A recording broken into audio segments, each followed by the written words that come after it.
عزیز دوستو، دنیا کے اندر کچھ چیزیں ایسی ہوتی ہیں جن کا سمجھ لینا، سیکھ لینا اور ان پر عمل کر لینا انسان کے لیے نہایت اہم اور ضروری ہوتا ہے۔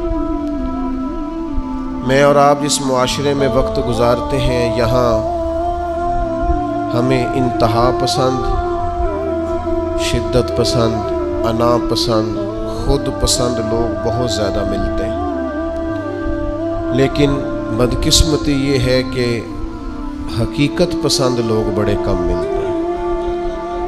خوابوں کی دنیا میں زندہ رہنا، خوش فہمیوں میں جینا، اپنی صبحیں اور شامیں کچھ خاص تخمینوں کے تحت گزار کر زندگی گزار دینا، یہ حقیقت پسندی سے دور رہنے والے لوگوں کا طریقہ ہے۔ دین اسلام ہمیں حقیقت پسندی سکھاتا ہے، شعوری زندگی عطا کرتا ہے۔ آپ جو نہیں ہیں وہ بننے کی کوشش نہ کریں۔ جو چیز آپ کی نہیں ہے آپ اس کی ملکیت کا دعویٰ نہ کریں۔ جس چیز کا آپ حق نہیں رکھتے اس کے لیے آپ اپنے آپ کو کبھی بھی تیار نہ کریں۔ حقیقت پسند بننا، حقیقت پسند رہنا، حقیقت پسندی کی زندگی گزارنا، یہ کسی بھی شخص کو معاملہ فہم بھی کرتا ہے، مدبر بھی کرتا ہے اور اس کے لیے جینا آسان بھی کرتا ہے۔ میں دیکھتا ہوں بہت بڑی تعداد ہمارے معاشرے میں ان لوگوں کی ہے جنہوں نے خود سے کچھ چیزیں فرض کر لی اور خود سے ہی کچھ چیزوں کو فرض کر کر انہوں نے اس کو حقیقت کا روپ دے کر اپنی زندگی میں طاری کر لیا۔ میں نیک ہوں، اس بات کو بھی خود ہی لوگ طے کر لیتے ہیں۔ میں پڑھا لکھا، سمجھدار اور معاملہ فہم ہوں، اس کو بھی خود ہی طے کر لیتے ہیں۔ تمام لوگوں کو مجھ سے مشورہ کر کے چلنا چاہیے، یہ بھی لوگ خود ہی طے کر لیتے ہیں۔ حقیقت پسند نہیں ہوتے، اس کا نتیجہ یہ نکلتا ہے کہ تربیت رک جاتی ہے، انسان جو سیکھ رہا ہوتا ہے اس سے پیچھے ہٹ جاتا ہے۔ تو زندگی میں حقیقتوں کا سامنا کرنا سیکھیں۔ ریالٹیز کیا ہیں، حقیقتیں کیا ہیں، گراؤنڈ ریالٹی کیا ہے، اس کو اپنے اوپر نافذ کریں۔ آپ جو ہیں وہیں تک رہیں، آپ کے پاس جو ہے اس کے مطابق اپنے پیر پھیلائیں۔ آپ کا جتنا دائرہ کار ہے آپ اس کے مطابق اپنی زندگی کے معاملات کو طے کریں۔ اس کا لازمی نتیجہ یہ نکلتا ہے کہ انسان بہت ساری آزمائشوں سے، پریشانیوں سے، بے جا خواہشات سے بچ جاتا ہے۔ حقیقتوں کا سامنا کریں۔ ہم دیہاتی لوگ ہیں، ہم دیہاتوں میں دیکھتے تھے لوگ شادی بیاہ کے موقع پر قرض اس بنیاد پر اٹھا لیتے تھے کہ مجھے اتنی سلامی بھی تو اکٹھی ہو جائے گی نا، لیکن قرض تو اکٹھا ہو جاتا تھا پر سلامیاں اکٹھی نہیں ہوتی تھی۔ اس کا لازمی نتیجہ پریشانی، آزمائش، مطالبہ کرنے والوں کی سختی، قرض کے نیچے دبا ہوا انسان، یہ اس کا لازمی اور فوری نتیجہ نکلا کرتا تھا۔ میرے بھائی، حقیقت پسند بڑھیں۔ سب سے پہلے اور سب سے بڑی اس حقیقت کو سمجھ لیں کہ اس کائنات کا خالق اللہ تعالیٰ، یہ سب سے بڑی حقیقت ہے۔ اس حقیقت کے سائے میں جو لوگ زندگی گزارتے ہیں وہ لوگ کبھی بھی دشواریوں کا شکار نہیں ہوتے، کبھی بھی الجھاؤ کا شکار نہیں ہوتے۔ سب سے بڑی حقیقت یہ ہے کہ اللہ ہمارا رب ہے، خالق ہے، مالک ہے، رازق ہے، اور پھر سب سے بڑھ کر رحمان ہے اور رحیم ہے، پھر سب سے بڑھ کر غفار ہے اور ستار ہے۔ اس حقیقت کو سمجھ لیں۔ اللہ تعالیٰ نے قرآن مجید میں اس حقیقت کا اس طرح اظہار فرمایا، کیف تکفرون باللہ وکنتم امواتا فاحیاکم، تم کس طرح اللہ کا انکار کرتے ہو حالانکہ تم بے جان تھے، اس نے تمہیں زندگی عطا کی، کچھ نہیں تھے تم، عدم میں تھے، اس نے تمہیں وجود دیا۔ اور پھر ارشاد فرمایا ثم یمیتکم ثم یحییکم، پھر تمہیں مارے گا اور پھر تمہیں زندگی عطا کرے گا، ثم الیہ ترجعون، پھر تمہیں اسی کی طرف لوٹ جانا ہے۔ کبھی اس حقیقت سے کوئی شخص آنکھیں نہیں پھیر سکتا کہ یہ جو اس کا اپنا وجود ہے یہ بھی سارے کا سارا اللہ تعالیٰ کی مشیت اور اس کی رضا پر مبنی ہے۔ اس نے اپنا وجود بھی اپنی مرضی سے تشکیل نہیں دیا، قد کاٹ اپنی مرضی سے تشکیل نہیں دیا، حسن و جمال اپنی مرضی سے تشکیل نہیں دیا، تو پھر کیسی عجیب بات ہے یہ روزمرہ کے معاملات اپنی مرضی سے تشکیل دینا چاہتا ہے۔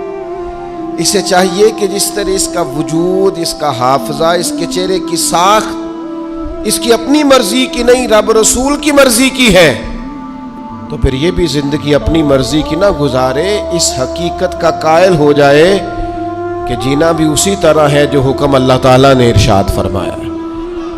لیکن زندگی اللہ کی دی ہوئی، رزق اللہ کا دیا ہوا، سانسیں اللہ کی دی ہوئی، لوگ جینا اپنی مرضی سے چاہتے ہیں۔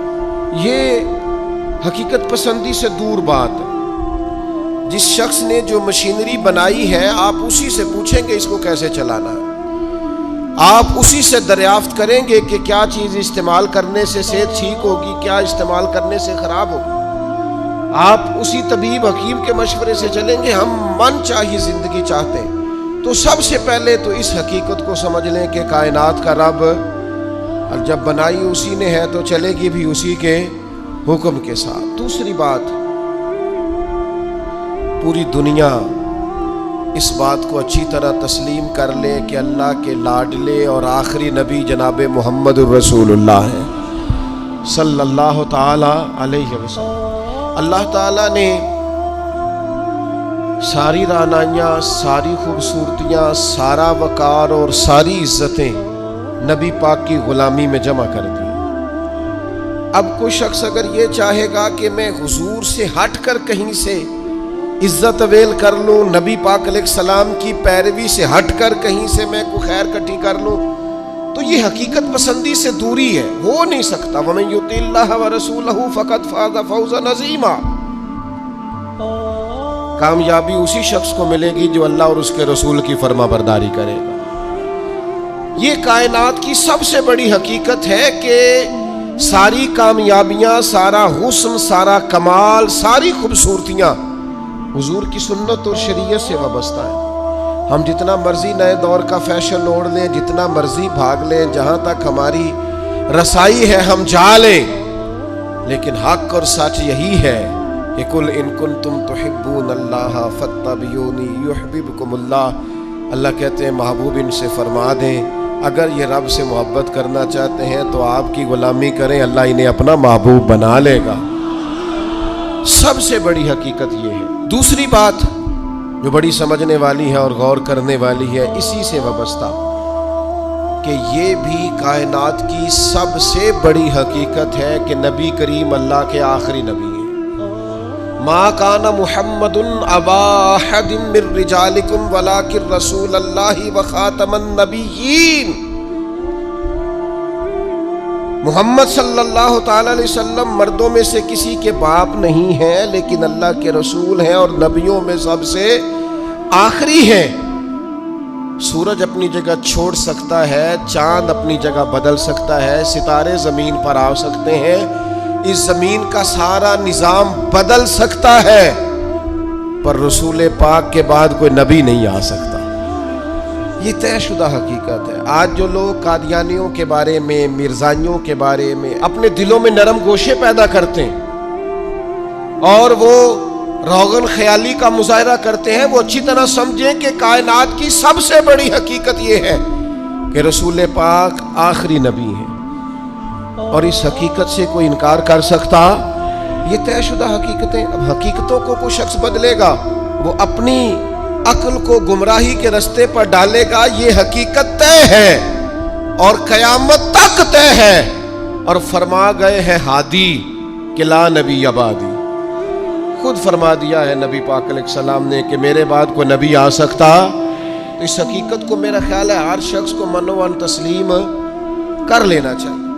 تیسری بات، کائنات کی سب سے بڑی حقیقت یہ ہے، ان حقیقتوں کے بعد کائنات کی، اللہ رسول کو ماننے کے بعد کائنات کی سب سے بڑی حقیقت یہ ہے کہ دنیا میں جو آیا ہے اسے دنیا چھوڑ کر جانا ہے۔ بہت اچھا محل بنا لے، بہت اچھا گھر بنا لے، بہت آسودہ زندگی بنا لے، جتنے زندگی کے لیے اسباب درکار ہے وہ سارے جمع کر لے، لیکن کل نفس ذائقۃ الموت، اس حقیقت کا انکار نہیں کہ دنیا بہرحال انسان نے چھوڑ کر جانا ہے۔ بڑے بڑے محلات ہوں یا آپ کٹیا میں رہتے ہو، بہت بڑا بنگلہ ہو یا جھونپڑی میں وقت گزرتا ہو، بہرحال موت کا ذائقہ چکھنا ہے۔ ہم حقیقت پسندی کا مظاہرہ نہیں کرتے۔ حضرت موسیٰ علیہ السلام کے پاس جناب اسرائیل آئے، میں جان نکالنے آیا ہوں، ایک تماچا رسید کر دیا، اللہ کے حضور حاضر ہو کہ عرض کی مالک وہ جناب کلیم نے تو یہ کیا ہے، جلالی ہیں آپ اپنی طبیعت کے تعلق سے، تو فرمایا ان سے جا کے کہیے کہ وہ بیل کی پشت پر ہاتھ رکھیں، جتنے بال نیچے آئیں گے اتنے 1000 سال عمر بڑھا دی جائے گی۔ تو حضرت اسرائیل عرض گزار ہوئے، اللہ کے پیارے کلیم علیہ السلام آپ بیل کی پشت پر ہاتھ رکھیں، جتنے بال آپ کے دست مبارک کے نیچے آئیں گے اتنے سالوں عمر بڑھا دی جائے گی۔ تو حضرت کلیم نے پوچھا پھر چلے 1000 سال ہو گیا پھر؟ میں کہا حضور پھر جانا تو ہے۔ تو پھر حضرت کلیم نے حقیقت پسندی کا سبق دیا، فرمایا اگر جانا ہے تو پھر آج ہی چلتے ہیں۔ او بھائی یہ زندگی ایک دن ہو یا 100 سال یہ گزر جاتی، دوش پر کملی ہو یا کہ شال گزر جاتی ہے۔ چلو گر امیروں کی بہے اقبال گزر جاتی ہے تو غریبوں کی بہرحال گزر جاتی ہے، یہ گزر تو جائے گی، ایسا تو نہیں ہے کہ یہ رکے گی۔ تو موت اٹل حقیقت ہے، لا ریب ہے، بس چھوٹا سا فرق ہے۔ کافر کہتا ہے جتنی موج کرنی ہے دنیا میں کر لو، بعد میں فنا ہے۔ مومن کہتا ہے بقائی اس دن شروع ہونی ہے جس دن قبر میں مدینے والے کی پہلی زیارت کرنی ہے۔ بس سوچ میں اتنا سا فرق ہے۔ ہم کہتے ہیں نقطہ آغاز وہ دن ہے جس دن قبر میں جائیں گے، لحد میں عشق رخ شاہ کا داغ لے کے چلے، اندھیری رات سنی تھی سو چراغ لے کے چلے، اور تیرے غلاموں کا نقش قدم ہے راہ نجات، وہ کیا بھٹک سکے جو یہ چراغ لے کے چلے۔ مومن اپنی زندگی کو مرتب کرتا ہے، وہ سمجھتا ہے یہاں مجھے اللہ کی رضا کے مطابق جینا ہے، اپنے مالک کریم کے حضور سجدہ ریز رہ کر سرنگوں رہ کر وقت گزارنا، اور پھر قیامت کے دن اللہ کا فضل اور اس کا کرم مجھے نصیب ہو جائے گا۔ موت اٹل حقیق۔ میں آپ سے عرض کروں کوئی نہیں تیاری کرتے لوگ موت کی، جتنی محنت ہے صرف جینے کے لیے، جتنی جد و جہد ہے صرف زندگی گزارنے کے لیے، جتنا وقت ہے صرف 60-70 سال کے لیے۔ ہمارا اور صحابہ کا فرق یہ تھا کہ وہ جتنی محنت کرتے تھے وہ مرنے کے لیے کرتے تھے، ہم جو کچھ بھی کر رہے ہیں ہم جینے کے لیے کر رہے ہیں، ہمیں ہر صورت جینے کے اسباب جمع کرنے، اور ان کا خیال یہ تھا کہ اصل کامیابی آخرت کی کامیابی ہے، والآخرۃ خیر وابقیٰ، آخرت خیر والی بھی ہے، رہنے والی بھی ہے۔ آخرت کے اکاؤنٹ کو مضبوط رکھتے تھے، وہاں نیکیاں ہر روز جمع کراتے تھے۔ قبر کی وہ 2 فٹ کی جگہ اس کو خوبصورت بنانے کے لیے وہ زندگی میں گناہوں سے، عیبوں سے، جرموں سے، نافرمانیوں سے بچتے تھے، ساری جد و جہد جینے کے لیے کی، اور پھر حال یہ ہوا کہ دنیا سے جاتے وقت وصیتیں شروع کر دی، پتر اتنے 1000 روپے فلاں جگہ خیرات کر دینا، اتنے لاکھ فلانے کو دے دینا۔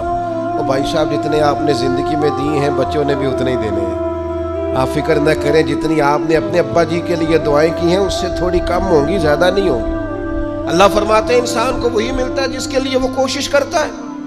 آپ نے عمر بھر دنیا داری کے لیے کوشش کی تو نتیجہ سامنے ہے، ادھر آنکھیں بند ہوتی ہیں، ادھر بیٹے ایک دوسرے پہ کیس کرا دیتے ہیں، یہ پلاٹ تو ابا جی مجھے کہہ گئے تھے، یہاں تو کچا رکا میرے پاس بھی ہے، یہاں تو 3 آدمیوں سے پوچھ لیں وہ میرے نام تھے۔ فتنے، فسادات، لڑائیاں اور دنگے۔ خدا را اس حقیقت کو سمجھ کیوں نہیں لیتے کہ دنیا چھوڑ کے جانا، اس نظریے کو بھانپ کیوں نہیں لیتے کہ تھوڑے دنوں کے لیے آئے، یہ ذہن ہمارا بن کیوں نہیں جاتا۔ رسول کریم نے صحابی کا کندھا پکڑ کے ہلا کے کہا تھا مجھے تجھ سے بڑا پیار ہے. تو یا رسول اللہ حکم فرمایا کن فی الدنیا کانک غریب و عابر سبیل کما قال صلی اللہ علیہ وسلم. فرمایا حقیقت پسند رہنا، دنیا میں یوں وقت گزارنا جیسے مسافر گزارتے، راہگیروں کی طرح جینا. بھائی صبح سے شام تک کوئی تو کوشش کرو، دنیا چھوڑ کے جانی ہے، مر جانا ہے.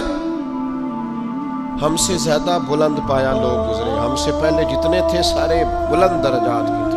مالی طور پر مضبوط لوگ گزرے، عقلی طور پر مضبوط لوگ گزرے، سرمایہ زیادہ تھا گزر گئے، علم زیادہ تھا گزر گئے، فہم زیادہ تھا گزر گئے، حکمت زیادہ جانتے تھے گزر گئے، دانائی زیادہ جانتے تھے گزر گئے. حضرت ابراہیم علیہ السلام کے پاس جناب اسرائیل حاضر ہوئے، عرض کی حضور چلیے اللہ کریم کی بارگاہ سے پیغام اجل لایا ہوں. تو حضرت خلیل علیہ السلام عرض کرنے لگے مالک کوئی خلیل بھی اپنے خلیل کے لیے پیغام اجل بھیجتا ہے؟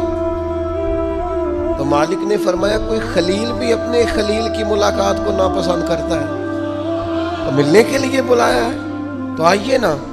تو عرض کی مالک کو پیغام کبھی پہلے آ جاتا تیاری کر لیتے. تو کہا ابراہیم تندرست جسم میں جس دن پہلا درد ہوا تھا تو پہلا پیغام ہی تو بھیجا تھا. سیاہ بالوں میں جس دن سفید بال چمکے تھے تو پیغام بھیجا تو تھا. جس دن سیدھی کمر درد سے تھوڑی جھکنے لگی تھی تو پیغام بھیجا تو تھا. یہ پیغام تو یکے بعد دیگرے آتے رہے. آئے پیغام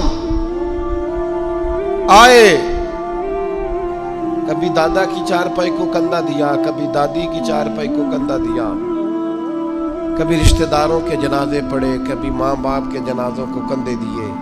وقت تو سارے دیکھے، لیکن کیا خیال تھا صرف انہوں نے دنیا چھوڑنی تھی.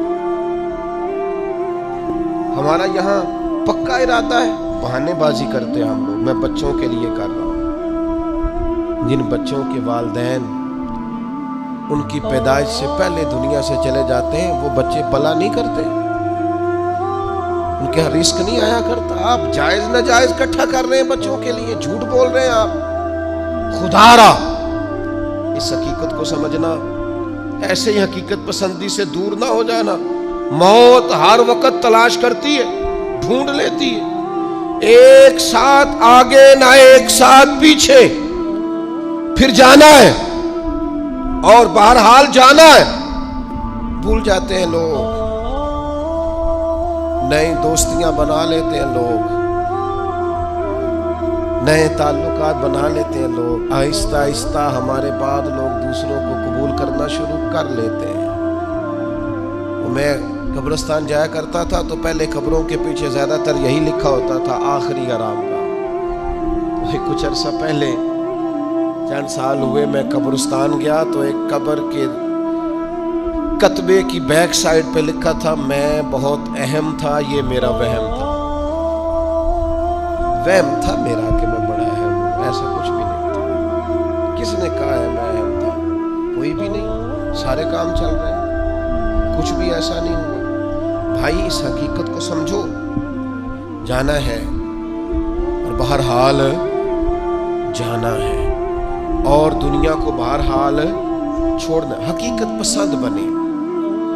اور یہ جو سہارے ہم نے لیے ہوئے ہیں جان بوجھ کر جھوٹ کے اور ڈانگ ٹپاؤ پالیسی کے، دیکھی جائے گی بس ٹھیک ہو جانا ہے بس تھوڑا ہی، اس سے باہر آ جائیں. اب کتنی کو دیر، کتنا کو بچپنا، کتنا کو لڑک پن، کتنے کو شغل، کتنا کو تصویروں کی دنیا کی زندگی، کتنا کو خواب. میں ایک دوست شکوہ کرنے لگے، کہنے لگے تھوڑا سا الجھ گیا تھا، امید تھی مجھے ڈھیر سارے دوست آ جائیں گے اور میری اس پریشانی میں میرے ساتھ کھڑے ہو جائیں گے اور میں نکل جاؤں گا اس پریشانی سے. تو میں نے کہا یہ تو خوابوں کی زندگی ہے. جتنے لوگوں کے ساتھ آپ زندگی میں کھڑے ہوئے اتنوں نے آپ کے ساتھ کھڑے ہونا تھا. آپ خود اندازہ کر لیں. ہمیں بہت ساری چیزیں یاد آتی ہیں جب ہمیں کوئی کام بتاتا ہے تو سیم صورتحال دنیا کی ہے. ہم حقیقت پسند نہیں، کہانیوں کی دنیا میں زندہ ہیں. رنگوں کی دنیا میں زندہ ہیں، تصویروں کی دنیا میں زندہ ہیں، لائکس اور کمنٹس کی دنیا میں زندہ ہیں، سٹیٹس کی دنیا میں زندہ ہیں۔ حقیقت کچھ اور ہے، افسانہ کچھ اور ہے، خواب کچھ اور ہے، دن کا اجالا کچھ اور ہے۔ میرے بھائی، سفر گھر بیٹھ کے میپ پر ماپنا اور ہے، اور سواری پر بیٹھ کر وہ منزلیں طے کرنا کچھ اور ہے۔ یاد رکھنا، گھر بیٹھ کر یہ کہنا کہ میں آیا، یہ اور ہے، اور جب پاؤں میں آبلے پڑ جائیں، چھالے پڑ جائیں، اور جب ذہن چکرانے لگے اور گاڑیوں میں بیٹھتے نظریں گھومنے لگے، تو اس وقت منزلوں کا تعین کرنا یہ کچھ اور ہے۔ جسے زندگی ہو پیاری وہ یہیں سے لوٹ جائے۔ اپنی زندگی میں حقیقت پسند بنے، کبھی بھی آنکھیں بند۔ میں کبھی کبھی تڑپ جاتا ہوں، کچھ لوگ بڑی حقیقت پسند تھے، بڑے۔ حضرت عمر رضی اللہ تعالیٰ عنہ بڑے حقیقت پسند تھے، کبھی کسی خواب کا سہارا نہیں، کچھ نہیں۔ کسی نے بڑی تعریف کی حضرت عمر کی، کہا کیا بات، اور وقت شہادت کی۔ حضرت عمر نے ساری فضیلتیں اپنی سنی ہوئی تھی، پر عاجزی کا منظر، خود عاجزی کر رہے تھے، ہمیں حقیقت بتا رہے تھے۔ فرمانے لگے تمہارا خیال ہے عمر کی بڑی شان ہے، لیکن یہ اندازے عجز دیکھنا۔ فرمانے لگے میرے لیے دعا کرنا، مجھے زخم لگ گیا ہے، میں دنیا چھوڑ رہا ہوں، میرے لیے دعا کرنا۔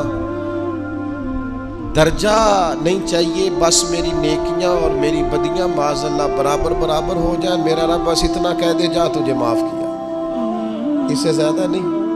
یہاں تو جس نے 15 دن نفل پڑھ لیے ہیں اور 10 عمرے کر لیے ہیں، اس کے پاس بھی چیٹ ہے جیب میں جنت جانے کی۔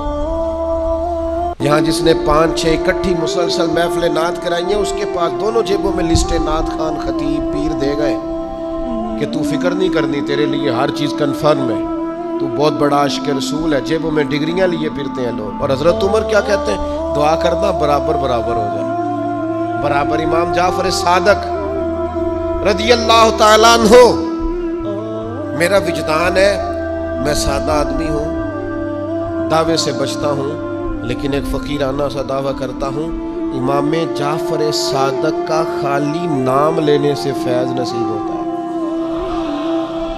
کسی کا قول نہیں سنا رہا، ذاتی بات کر رہا ہوں۔ ذکر کرنے سے، نام لینے سے طبیعت کے اندر نورانی فیوز و برکات حاصل ہوتے ہیں۔ اتنا بڑا آدمی، امام اعظم ابو حنیفہ فقہ میں سب سے بڑے امام ہے۔ کسی نے کہا عمر کتنی؟ فرمایا 2 سال کا حضور بڑھاپا اور 2 سال۔ فرمانے لگے عمر وہی 2 سال ہے جو امام جعفر صادق کی خدمت میں گزر گئی۔ اتنے بڑے آدمی سیدنا امام جعفر صادق حقیقت پسند بڑے تھے۔ حضرت داؤد طائی ان کے شاگرد ہیں، مرید ہیں، خلیفہ ہیں۔ ایک دن کہنے لگے ادھر آ داؤد، حضور حکم ہو۔ فرمایا میری آخرت کے لیے دعا کرنا، صرف تعلیم کے لیے، تربیت کے لیے، امت کو پیغام دینے، میری آخرت کے لیے دعا کرنا۔ حضرت داؤد طائی رو پڑے، عرض کی حضور آپ حضور علیہ السلام کے نواسے، خاندان رسول ہیں، میں آپ کے لیے دعا کروں؟ تو فرمانے لگے یہی تو دعا کرانی ہے کہ کہیں قیامت میں نانا کے حضور مجھے شرمندگی نہ اٹھانی پڑے۔ دعا کرنا میں کامیاب رہوں۔ میں ڈھیر سارے ایسے سادات کو جانتا ہوں جنہوں نے زندگی بھر کسی کو بتایا نہیں میں سید ہوں۔ وہ کہتے تھے یار ذرا وہ سٹیٹس بن جائے، معیار بن جائے کردار و عمل کا، علم و فضل کا، پھر کریں گے اظہار۔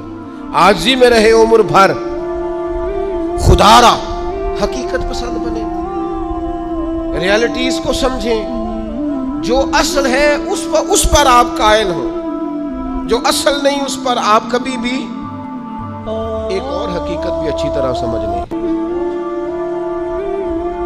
یہ ڈھیر سارے لوگ جو رکے دیتے ہیں، پیغام دیتے ہیں اور مجھ سے محبت کی وجہ سے بار بار دعا کا کہتے ہیں، انہیں ایک حقیقت سے پردہ اٹھا کے بتانے لگا ہوں۔ یہ کائنات کی بہت بڑی حقیقت ہے کہ جس کو مشکل آئی ہے نا، اس کے لیے اللہ آسانی بھی فرمائے۔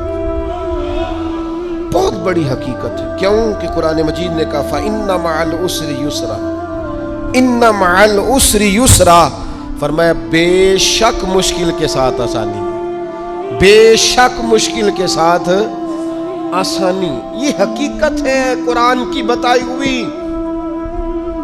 اس لیے جہاں جہاں بھی مشکلات ہیں وہ سمجھ لیں کہ بڑی جلدی یہ مشکلات دروازہ بنے گی، اور جیسے ہی دروازہ کھلے گا سامنے آسانیاں نظر آئیں گی۔ حضور غوث اعظم رضی اللہ تعالیٰ عنہ، شیخ عبد القادر الجیلانی رضی اللہ تعالیٰ عنہ فرماتے مجھ پر سخت مشکلات آئیں، یہاں تک کہ بھوک کی وجہ سے، شدت بھوک کی وجہ سے میں زمین پر لیٹ گیا، اور ذرا میں پریشان ہونے لگا تھا کہ خود بخود میری زبان پر یہ آیتیں جاری ہو گئی، فَإِنَّ مَعَ الْعُسْرِ يُسْرًا، إِنَّ مَعَ الْعُسْرِ يُسْرًا۔ فرمایا میں آیتیں پڑھ رہا تھا، اٹھ کے بیٹھا، چلنے لگا، کام میں لگ گیا، چند ہی دنوں میں اللہ نے ساری مشکلات کو آسان فرما دیا۔ یہ حقیقت ہے، اس حقیقت کو کبھی جھٹلانا۔ اس لیے یہ جو لوگ اکثر کہتے ہیں نا کہ جناب اسلام پر بڑی مشکلات ہیں اور حالات بڑے سخت ہیں، اور فلانا کیا کر رہا ہے اور فلانا کیا کر رہا ہے، تو میں کہا کرتا ہوں یہ جتنا زیادہ گمہ ہوتا ہے نا طوفان اتنا تیز آیا کرتا ہے، گھٹن جتنی زیادہ ہو ہوا پھر اتنی۔ مسلمانوں نہ گھبراؤ، خدا کی شان باقی ہے، ابھی اسلام زندہ ہے، ابھی قرآن باقی ہے۔ یہ کافر کیا سمجھتے ہیں جو ہم سے روز الجھتے ہیں، ابھی تو کربلا کا آخری میدان باقی ہے۔ ایسا تو کچھ نہیں ہے کہ حالات بالکل ٹھیک نہیں ہوں گے، یہ جتنی مشکلات ہیں یہ اپنے پہلو میں آسانیاں لے کے آیا کرتی۔ میں کسی زمانے میں بڑی سخت تکلیف کا شکار تھا، تو میری والدہ بڑے دبے لفظوں میں کبھی کبھی ماتھا چوم کہتی، پتر اللہ نے اتنا دینا ہے، سانبے ہی نہیں جانا۔ تو وہ چلے سادے لوگوں کا جملہ ہے، اور اس جملے کے اندر ابھی بھی اتنے معاملات ہیں یہ کنٹرول کے، انتظامات کے، میں واقعی نہیں سنبھال سکتا۔ وہ کئی سارے لوگ ملیں تو تب سنبھالے جاتے ہیں۔ بھائی ہر مشکل اپنے دامن میں آسانی رکھتی ہے، ڈسٹرب نہ ہو، مینٹلی طور پر پریشان نہ ہو۔ جیسے ہی مشکل آئے قرآن کا یہ فیصلہ ہے کہ وہ اپنے ساتھ آسانی لے کے آئے گی۔ اور ایک اور حقیقت بھی اچھی طرح سمجھ لیں، رزق بندے کو تلاش کرتا ہے۔ آپ کو گھر سے نکلنا ہے، کوشش کرنی ہے، محنت کرنی ہے، لیکن جو جائز نہیں اس کی طرف ہاتھ نہیں بڑھانا، اس لیے کہ جو آپ کا ہے وہ تو آپ کو ڈھونڈ رہا ہے۔ بس آپ نے کوئی کاروبار شروع کیا نہیں، تھوڑی سی محنت کی نہیں، تو وہ جو آپ کا رزق ہے نا وہ آپ کو تلاش کر رہا ہے، وہ ڈھونڈ رہا ہے، وہ آپ تک پہنچ جائے گا۔ یہ اتنی بڑی، بہت سارے دوست آگے کہتے مجھے کسی نے کہا تجھے بندش کر دیا، تو پہلے بھی کہہ چکا ہوں یہ ہو سکتا صحیح ہے، اللہ نے بھیجا تھا آپ کی طرف اور رستے میں کسی بندے نے روک دیا، یہ کیسے ہو سکتا ہے؟ اتنی کمزور بات کیسے کر سکتا؟ اللہ نے بھیجا تھا اور بندے نے بندش کرا دی، یہ کیسے ہو سکتا ہے؟ کو بات کو سمجھیں، بھیجنے والا مالک ہے۔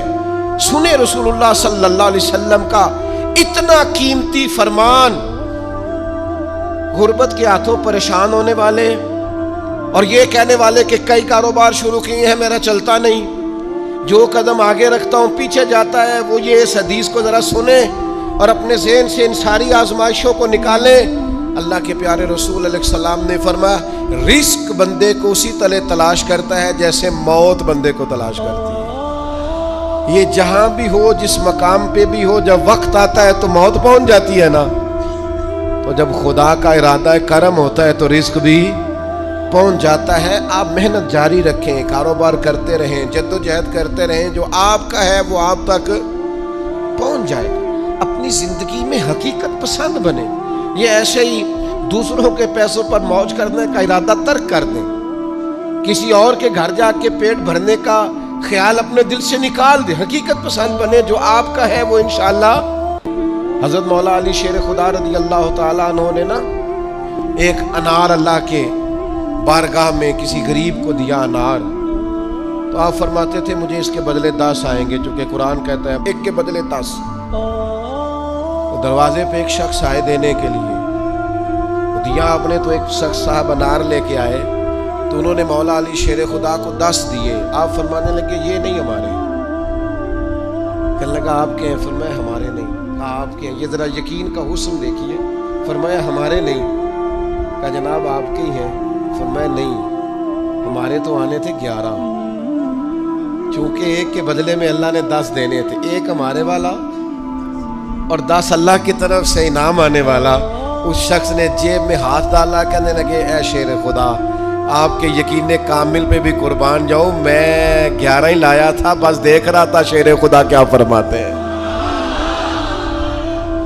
آپ کا یقین، آپ کا اللہ کی ذات پر بھروسہ، کیا خوبصورت انداز ہے۔ محنت تو کی ہے کسی کے گھر میں، مزدوری تو کی ہے کسی کے ہاں، نوکری تو کی ہے کسی کے ہاں، لیکن وہ کی کسی بندے کے ہاں ہے، رزق بارہ اللہ عطا کرے۔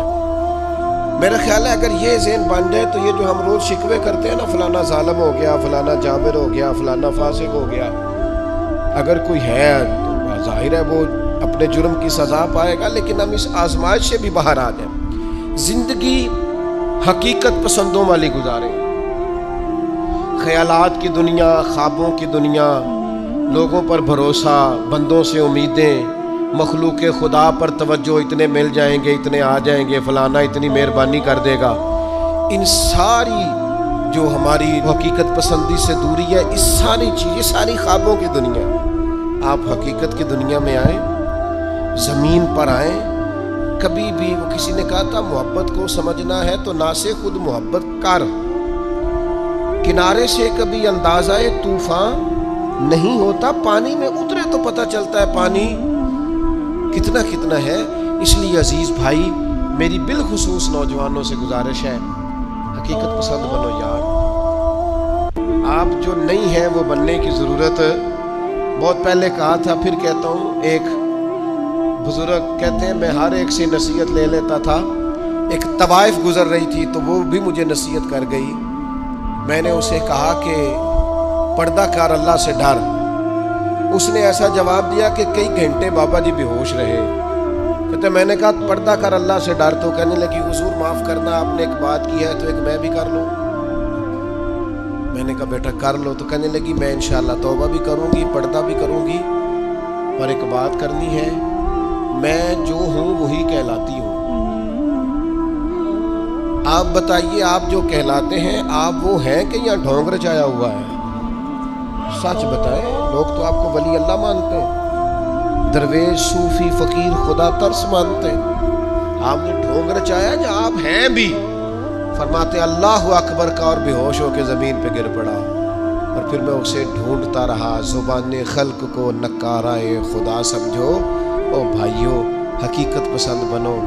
یہ جو ہم نے بہانے بازی اپنے ساتھ لگائی ہوئی ہے، اپنے ساتھ دھوکہ کرنا چھوڑ دو، اپنے آپ کے ساتھ ظلم چھوڑ دو، اپنے آپ کے ساتھ زیادتی چھوڑ دو، اپنے آپ کے ساتھ جان بوجھ کر خوش فہمیوں میں زندہ رہ کر عمل سے دور ہونا اور اپنے لیے معاذ اللہ قیامت کی سزائیں اکٹھی کرنا، اسے چھوڑ دو۔ حقیقت حال پر میں، اللہ مجھے معاف کرے، خدا نہ کرے میرے منہ سے کوئی ایسی بات نکلے، یہاں لوگ بچے داخل کرانے آتے ہیں، کہتے ہیں یہ بچہ داخل کر لیں، حفظ کرا دیں، ہماری بخشش کا ذریعہ بن جائے گا، تو میں کہتا ہوں آپ کی ابھی 35-40 سال 45 سال عمر ہے، آپ اپنی بخشش کے لیے خود تیاری کیوں نہیں کرتے؟ یہ بچہ آپ کی بخشش یہ تو کرائے گا، حدیث میں موجود ہے، لیکن میرے بھائی یہ کیا بات ہوئی، آپ نہ جائز دیکھیں نہ ناجائز دیکھیں، نہ نماز کا خیال کریں نہ حدود اللہ کا خیال کریں، اور آپ نے ذہن بنا لیا ہے کہ بچہ داخل کرا دیا تو بخشا دے گا۔ اور وہ جو بخشانے والی بات ہے نا مشکات میں، اس کے بھی لفظ کیا ہے؟ فرمایا جو قرآن مجید کو پڑھے اور قرآن کے حلال کو حلال جانے اور حرام کو حرام جانے، وہ اپنے خاندان کے 10 بندے لے کر جنت میں جائے گا۔ میں انکار نہیں کرتا، یہ بہت بڑی بشارت ہے، حافظ بندے جنت میں لے کے جائیں گے، اور اعلیٰ حضرت نے لکھا ہے عالم دین کے شاگردوں کی تعداد آسمان کے تاروں کے برابر بھی ہوئی تو اللہ عالم کی سفارش ان کے حق میں قبول فرمائے گا۔ یہ بات درست ہے، پر یہ کہ آپ بھروسہ کر کے بیٹھ گئے۔ حضرت ابو ہریرہ رضی اللہ تعالیٰ عنہ نے کہا تھا حضور جو کلمہ پڑھے گا جنت میں جائے گا، تو یہ روایت میں بیان کر دوں تو حضرت عمر قریب تھے، عرض کی حضور اس طرح تو لوگ عمل کرنا چھوڑ دیں گے، تو حضور نے فرمایا ابو ہریرہ رہنے دو، ان کو وہی باتیں بتاؤ جو عمل کے قریب کریں۔ بڑی خوش فہمیاں ہیں، ناعاقبت اندیشیاں ہیں، کبھی کبھی لوگوں کی باتیں سن کے ہم حیران ہو جاتے ہیں کہ یار چھوڑ دیں آپ، حقیقت پسند بنے، کم از کم میں، کم از کم آپ، ہم تو اتنا سوچیں کہ یار بس جو اصل ہے اس پر رہیں، اصل سے آگے بڑھنے کی کوشش نہ کریں، ورنہ پھر زندگی ہواؤں کی نظر ہو جائے گی، خوابوں میں جینے کی ضرورت نہیں ہے۔ آپ آنکھ کھولیں، بیدار ہوں اور بیداری میں زندگی گزاریں، آپ کو لطف آئے گا کہ جو آپ ہیں وہی آپ کر رہے ہیں۔ میں اللہ کے حضور بڑے درد دل سے آج عرض گزار ہوں، اے اللہ پوری دنیا کے مسلمانوں کو، پاکستان والوں کو اللہ حقیقت پسند کر دے، محنت کا عادی کر دے، کردار و عمل کو ٹھیک کرنے والا کر دے، آسانی والا کر دے، شعوری زندگی گزارنے والا کر دے۔